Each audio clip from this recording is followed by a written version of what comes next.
Donc lorsque c'est dans un sens, on doit se révolter, lorsque c'est dans l'autre, on se révolte pas? Bon, écoutez, je pense que ça n'a aucun sens ce que vous êtes en train de nous raconter. Ah, ok, bon. Donc, on va y aller et bonne Merci journée. à vous, bonne journée. Nous, bonjour, c'est pour l'égalité homme-femme en France, en 2024. Oui. Vous en pensez quoi? Bon, on n'y est pas encore. Ah, on n'y est pas? Je pense la même chose. Ouais. On cherche des solutions justement. Selon vous, quelles seraient les solutions et les mesures à prendre en France pour pallier à ce manque d'égalité? Désolé, j'ai ma baguette, hein, c'était pas prévu. Ouais, non, c'est une question, mais je vous avoue que j'ai pas la solution miracle. Nous, on a fait un sondage un peu dans la rue par rapport à... Attention. On a fait un sondage dans la rue un peu par rapport à... Bon, vous savez, il y a la guerre en Ukraine, vous le savez. Ok, Russie-Ukraine.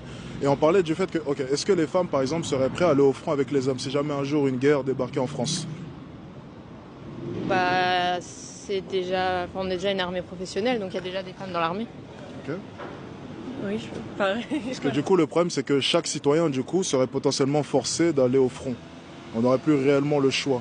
Est-ce que vous serez prêt à aller au front, vous, de votre côté, si jamais l'armée française vous appelle un jour? Et aller à la guerre, du coup?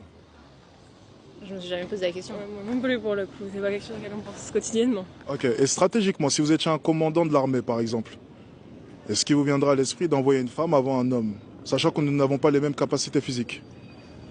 Pour moi, ça devrait être pareil. Enfin, si les gens sont prêts à combattre pour la France, pour moi, ça devrait être un homme ou une femme, c'est égal. Totalement d'accord. Vous pensez sincèrement qu'une femme entraînée pourrait battre, par exemple, Francis Ngannou, champion de MMA?